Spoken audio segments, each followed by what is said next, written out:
Bismillahirrahmanirrahim. Bonjour chers collègues, on continue toujours dans le cours de l'asthme, notre première pathologie chronique. Dans le deuxième chapitre, toujours en pneumologie. Dans cette partie, on va aborder l'aspect clinique de cette pathologie. Toujours, vous allez trouver tous les supports utilisés dans les vidéos dans la description, chers amis. Vous pouvez me contacter à Instagram à n'importe quel moment. Maximum de j'aime, maximum de partage et on commence. Donc, premièrement, les circonstances de découverte de l'asthme. Donc, les modalités et l'approche au diagnostic sont différents selon le patient consulte. Donc, notez bien, en dehors de la crise, le patient il est tout à fait normal. Ou à l'occasion d'une crise ou dans le cadre de l'urgence. Donc, soit l'asthme va être diagnostiqué en dehors de la crise, soit pendant une crise ou bien devant une urgence. Donc, l'asthme peut être une urgence vitale. Notez ça bien, on va voir ça dans les exacerbations des crises d'asthme.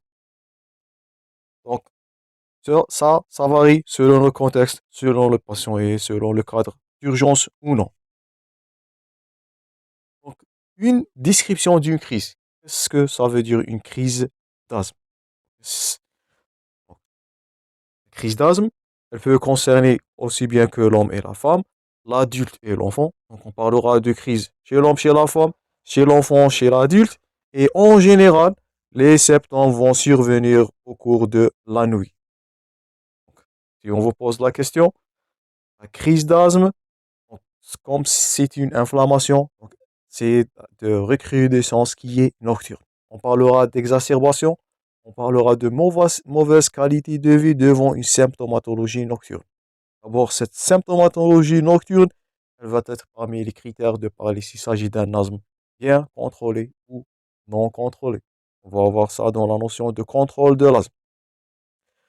Donc, la crise, je répète, elle peut survenir tout âge, tout sexe, enfant, adulte, femme, homme, avec une symptomatologie nocturne, recrudescence à la nuit. On note la triade. Donc, à noter, on note là une dyspnée, décrite comme une gêne respiratoire, une sensation d'étouffement ou d'oppression. On note là la notion de dyspnée qui est sifflante, la notion des sibilants que vous allez constater à l'auscultation. Tout ça, c'est de la sémiologie pulmonaire avec une polypnée imposant la position assise. On peut noter aussi tout comme c'est illustré dans l'illustration à gauche. Donc, je répète, une crise d'asthme, donc c'est une exacerbation qui va survenir, je répète, à la nuit, recrudescence nocturne chez tout âge, hommes et enfants confondus. Donc, la notion de dyspnée, la gêne respiratoire, la notion de sifflement, donc les sibilants, si ça souffle, je répète, c'est de l'asthme, avec une polypnée qui impose le patient à se poser à une position assise. Donc tout ça, c'est en faveur d'une crise d'asthme. Parfois, elle est précédée par des prodromes. Donc parfois, mais pas toujours. Donc s'il s'agit d'un terrain d'allergie, on avait dit la notion de terrain atopique et de l'allergogène précédemment. Donc les signes d'allergie haute, vous allez voir des signes ORL. S'il s'agit, je répète, d'un terrain allergique. On note aussi une toux sèche qui va démarrer à la crise. Elle devient grasse au bout de 15 à 30 minutes. On avait dit qu'il s'agit d'une hypersécrétion du mucus dans la physiopathologie. Ça va être expliqué comme une toux sèche, peut-être dans certains des cas inaugurale. Donc cette toux peut être ou bien cette symptomatologie peut être de durée brève, ou bien l'ordre de plusieurs minutes, cependant en général moins de 20 minutes. Donc la crise d'asthme, c'est une pathologie aiguë, elle dure, ça c'est à noter, à moins de 20 minutes. Cette symptomatologie, je répète, cette triade de gêne respiratoire, sensation d'étouffement, la toux s'il s'agit d'un terrain d'ectopie, les sibilants surtout, la respiration sifflante, elle va survenir généralement la nuit. Bon, après une exposition à un allergogène, une exposition allergénique, elles peuvent céder spontanément ou après prise d'un bronchodilatateur de courte durée. Donc, le traitement, c'est les bêta-2 mimétiques ou bien les SABA, notez là dès maintenant. Ça, c'est pour short action. On va voir les sabbats et les labats, je répète, dans les traitements. Gardez ça en tête. Ces symptômes, ils sont paroxystiques, ils sont récidivants. Je répète le caractère polymorphique, multifactoriel, variable de crise d'asthme. Et à l'examen physique, vous allez, en dehors de crise, je répète, l'examen, il est normal. C'est au moment des crises où vous allez noter la présence des sibilants à l'auscultation. Donc, gardez-vous en tête cette triade, gène respiratoire ou avec sibilant. C'est l'approche diagnostique du asthme. Donc, approche, donc je répète, il existe deux catégories. Au moment de la crise et en dehors de la crise. Faites attention, c'est un peu trompeux devant l'asthme. Au moment de la crise, le diagnostic, je répète, il est relativement facile. C'est la présence des sibilants. Donc, à l'examen et vous allez faire votre diagnostic. Le diagnostic de l'asthme, il est clinique, surtout au moment de crise.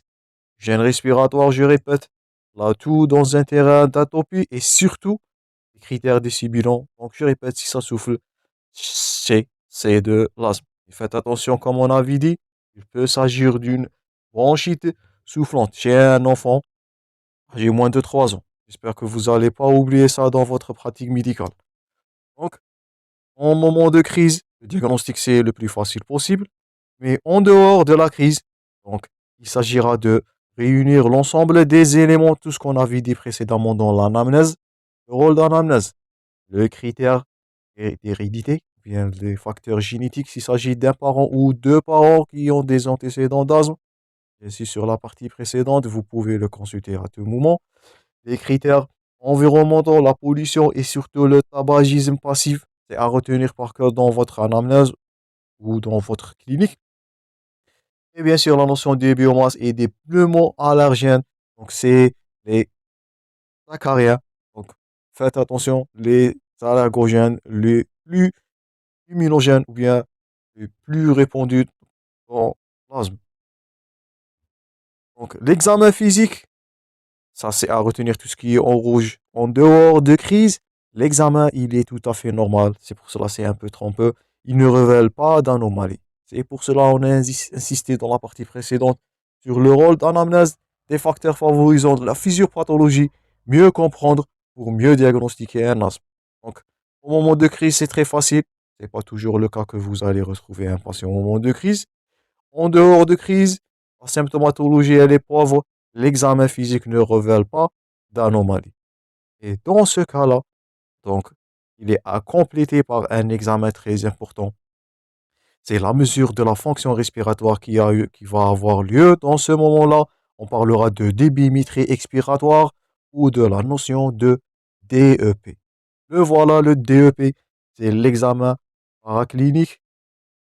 Et faites attention, ce n'est pas un examen complémentaire, il fait partie de l'examen clinique. Donc, dans votre examen clinique, si vous êtes devant une phase de rémission ou en dehors d'asthme, donc vous allez faire le recours à la débimétrie expiratoire. Donc, suite à ça, on va voir la fonction respiratoire ou la notion de débimétrie. Donc, le DEP, bien le débit expiratoire de pointe, ou bien le peak flow, tout ça c'est les mêmes titres. Donc, le voilà le débitmètre. Donc, en l'asthme, je répète, il s'agit d'une maladie inflammatoire chronique des voies aériennes. Elle entraîne, je répète, une obstruction bronchique qui est réversible, mais le remodelage, les séquelles, ils sont non réversibles. Toujours faites attention, l'asthme, c'est un peu trompeux. Cette obstruction et sa réversibilité est un élément fondamental dans le diagnostic. Elle est mise en évidence par la spirométrie, c'est ce que vous voyez à gauche, mais également grâce à un appareil miniaturisé, donc un appareil qui tout médecin pneumologue doit avoir. Donc c'est le débitmètre expiratoire de pointe où on parlera de peak flow. Donc le voilà. Donc c'est le test de réversibilité. On va voir ça dans l'exploration fonctionnelle respiratoire. Donc chez un sujet normal, donc ça ce que vous voyez. Donc une courbe débimétrique qui est normale. Là, en jaune, c'est un patient asthmatique avant d'administrer les bronchodilatateurs. Et ce que vous voyez en rouge, c'est l'amélioration de la courbe de débimétrie après l'administration des bronchodilatateurs. Donc une amélioration supérieure, on parlera de delta, ou bien de différence de débimétrie supérieure à 30%. Donc là, on parlera d'un test de réversibilité qui est positif. Regardez bien cet aspect-là. On va l'aborder dans la partie clinique ou bien dans l'exploration fonctionnelle respiratoire. Donc passons au débimétrie, au DEP. Donc, qu'est-ce que ça veut dire un DEP? Donc, qui est mesuré bien sûr par le débitmètre. Donc, un DEP, il est défini comme le débit maximal instantané qui est mesuré lors d'une expiration forcée. Donc, un patient, il va faire de l'expiration forcée cet instrument, cette miniature. Donc, en gonflant la poitrine au maximum et en soufflant le plus fort et le plus vite possible. Bien sûr, en dehors de crise. Pendant la crise, c'est très facile à poser le diagnostic, je répète. Les 6 bilans sont suffisants pour poser ce dernier. Si, en dehors de crise, donc c'est la débimétrie. Donc, c'est la mesure de débit expiratoire de pointe qui va vous permettre de poser ce diagnostic. Donc, c'est un appareil simple, c'est un appareil qui est mécanique. Notez ça bien. Donc, appareil simple, appareil mécanique, et elle fait partie de l'examen clinique. Et c'est l'examen clé pour poser le diagnostic en dehors de crise. Elle est présentée sous forme d'un tube qui est gradué. Le voilà. Donc, muni à un embout pour siffler. Le DEP s'exprime en litres par minute. Il constitue une mesure simple et rapide de l'obstruction des grosses branches. Donc, en valeur obtenue qui est instantanée. Elle sera comparée aux normes déterminées à partir d'une population témoin. La valeur normale de DEP dépend de l'âge, ça c'est à retenir, du sexe et de la taille du patient. Donc, il ne s'agit pas d'un DEP ou bien d'un peak flow qui est standard. Donc, tout patient, âge, sexe, taille, donc tout patient, il a sa valeur qui est normale. Il est à comparer par une valeur qui est, ou bien à une valeur témoin, ou bien à une population qui est témoin. Là, ce qui est décrit en rouge, c'est à retenir par cœur. Donc faites attention si on vous pose la question. Le DEP, il n'est pas un examen complémentaire, supplémentaire, si on peut utiliser le terme dans le diagnostic de l'asthme, mais c'est une mesure qui est faite lors de l'examen, au moment de l'examen physique lui-même. Donc le DEP, il fait partie de votre examen clinique. Ce n'est pas un examen complémentaire. Donc dans votre examen clinique d'un patient qui est suspect d'asthme, donc c'est un examen clinique minutieux. C'est une, je répète, anamnèse. Cherchez tout ce qu'on avait dit précédemment dans la partie précédente. Complétez votre examen avec la mesure de la débimétrie de pointe du DEP. Je répète, qui n'est pas un examen complémentaire qui fait partie de votre examen clinique. Donc, la qualité du peak flow, donc ils sont multiples.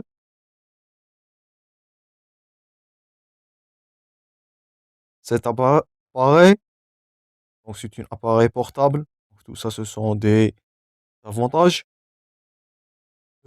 Encombrante, appareil économique, elle est fiable pour suivre l'évolution de l'obstruction. Et elle est idéale, tout ça est à retenir pour les mesures répétitives à domicile, au travail, sans contrainte pour le patient. Donc, examen clé, je répète, en dehors de crise, c'est la débimétrie de pointe. C'est ce que vous êtes censé de garder jusqu'à maintenant. J'espère que c'est clair jusqu'au là. Donc, avant de conclure cette partie, on mesurer la débimétrie. Donc, c'est une question qui se pose. Donc, la mesure de débimétrie est intéressante dans plusieurs circonstances que vous êtes censé de les garder par cœur, bien sûr. Lors, premièrement, du bilan initial pour détecter et diagnostiquer l'asthme. C'est la partie clinique. On tente ainsi de détecter un éventuel trouble ventilatoire obstructif, la TVO, gardez bien ce terme-là. On va voir ça dans les insuffisances respiratoires chroniques. L'asthme, c'est parmi les causes des insuffisances respiratoires chroniques de type obstructif. On parlera de IRO. Regardez bien ce type-là. Elle est réversible, je répète, par l'administration de bronchodilatateurs. C'est ce qui va différencier l'asthme d'autres pathologies comme la BPCO, notre prochain intitulé. Aussi, tout ça sont des points forts à retenir qu'on va aborder dans l'enchaînement. Toujours, je vous invite à suivre l'enchaînement du cours et traiter votre module en enchaînement pour mieux comprendre. Donc l'asthme, pathologie réversible, trouble ventilatoire obstructif, je répète, et la débimétrie de pointe, le DEP, le peak flow, c'est l'examen de choix en dehors de crise. Donc, il est à prescrire aussi lors de prise en charge au long cours. On avait dit que c'est un examen fiable pour le suivi, pour la surveillance aussi, et l'évolution d'un asthme afin de réagir en conséquence. L'autoprise en charge, la mesure du patient lui-même à domicile. Lors d'une crise d'asthme en urgence, la débimétrie de pointe retrouve sa place pour estimer la gravité de cette crise, pour vérifier l'efficacité du traitement à administrer. Tout ce qui est en gras là, c'est à retenir. Si on vous pose la question, quel est l'intérêt ou bien quand on va mesurer la débimétrie, donc vous voyez, c'est un instrument simple, c'est une miniature, mais c'est examen clé en dehors de crise, même pour le diagnostic, pour le suivi et pour l'évaluation. Donc, comment mesurer la DEP? Donc, voilà des débimétries qui sont calculées, atypique flow. Donc, ça c'est pour l'homme, ça c'est pour la femme. Vous voyez, ça diffère selon la taille, selon le sexe, selon l'âge et selon le poids. Donc, vous voyez là, plutôt selon la taille, pas le poids. Donc, l'homme, la débimétrie normale chez l'homme, elle est plus élevée que la femme. Donc, elle varie par couleur. Donc, l'exemple mauve là, c'est 260 cm vers le rouge de 190 cm. Donc, je répète, la débimétrie de pointe, ou bien le peak flow, le PEF en anglais, il varie selon l'âge, le sexe et la taille du patient. Donc, comment mesurer cette débimétrie? Donc, il s'agit de critères à suivre. Donc, avant de mesurer, donc ça c'est à retenir. Donc, il faut noter l'âge, la taille, le sexe du patient. Expliquer bien sûr au patient le but de ce geste et la réalisation. Et dans certains des cas, le patient il a besoin d'une démonstration, ce que vous voyez à gauche, surtout devant un enfant ou bien un sujet jeune. Donc, tenir l'appareil avec le curseur qui est en bas. Donc, tout ça, ce sont des mesures à prendre avant la mesure. Et ce sont des critères à prendre avant la mesure. Pendant la mesure, donc prendre l'appareil horizontalement. Donc, sinon, ça va fausser les résultats. Gonfler la poitrine au maximum, bouche qui est ouverte. Introduire l'embout dans la bouche. Fermer les lèvres autour de ce dernier. Tenir entre les doigts et laissant libre le trajet du curseur. Faites attention au curseur, celui-là, donc il n'est pas trempé par les doigts. Donc, ce qui est à ne pas faire. On va voir ça dans juste une minute. Inspirez avant, bouche ouverte, pour bloquer la respiration et souffler un seul coup. Sinon, ça va donner des faux résultats. Donc, soufflez le plus fort et le plus vite possible, comme l'exemple là, il est qui est indiqué dans le support. C'est comme pour éteindre une flamme ou une bougie. Donc, siffler le plus fort, le plus vite, bouche ouverte, inspiration forcée, bloquer la respiration et souffler par la bouche le plus fort, le plus vite possible, je répète, en maintenant bien les lèvres serrées autour de l'embout. Donc, tout ça, ce sont des mesures à prendre avant et pendant la mesure. Après la mesure, ce qui est à noter aussi, c'est qu'il faut répéter l'opération 3 fois en cas de nécessité pour poser le diagnostic de l'asthme. Donc, au-delà d'un mauvais rendement, ou bien le malade il a tendance à épuiser, on prendra la mesure, la meilleure mesure parmi ces 3 mesures. Donc, je répète, on fait cet examen, cette débimétrie, cette peak flow, 3 fois consécutives. Donc, et on prendra la mesure la plus meilleure. Donc, notez la meilleure valeur. En cas d'obstruction, administrez des bronchodilatateurs, en général les bêta-2 mimétiques, et attendre 15 minutes et répéter les mesures. Donc, si un patient tend à s'épuiser, vous allez administrer des bêta-2 mimétiques. Je répète, l'asthme, il y a un trouble obstructif qui est réversible. Donc, vous pouvez administrer les bêta-2 mimétiques, attendre 15 minutes et répéter la mesure.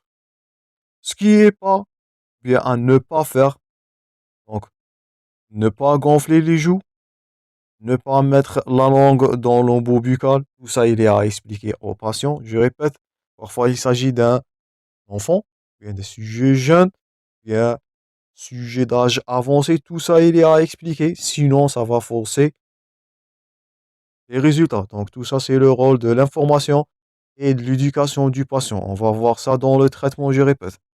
Et ce qui est à ne pas faire, de gêner le curseur avec les doigts. Donc laissez le curseur libre pour permettre une lecture qui est adéquate. Donc là, ce qu'on a vu, je répète, la débimétrie varie selon l'âge, le sexe et la taille. Faites attention à ce critère-là. Et dernièrement, avant de conclure cette partie, donc quelques messages clés concernant la partie clinique de l'asthme. Donc pendant la crise, le diagnostic de l'asthme, il revient facile. Donc le diagnostic de l'asthme, si on vous pose la question, il est clinique. Il est posé devant des sibilants qui sont posés à l'auscultation pendant l'examen clinique. C'est très facile pendant la crise, mais en dehors de la crise, le diagnostic, il est basé sur l'anamnèse, ça serait un peu difficile. La mesure de fonction respiratoire, on parlera de la mesure de débimétrie expiratoire de pointe, complétée éventuellement par une spirométrie de base. Donc le rôle de l'anamnèse, le rôle de DEP, de la débimétrie comme examen, donc c'est pas un examen complémentaire, je répète, cette mesure, elle fait partie de votre examen clinique. Donc, pendant la crise, ça serait facile. En dehors de la crise, c'est la DEP qui va vous aider. Et j'insiste, ce que à faire, ce que ne pas faire, et la variabilité de cette dernière, de cette débimétrie selon l'âge, le sexe et la taille. Donc ça, c'est tout pour la partie clinique, chers amis. On va continuer ce cours. On va voir les exacerbations et bien sûr le traitement des crises d'asthme. Je vous remercie pour votre attention. On se rencontrera très prochainement. Bon courage dans vos préparations et à la prochaine.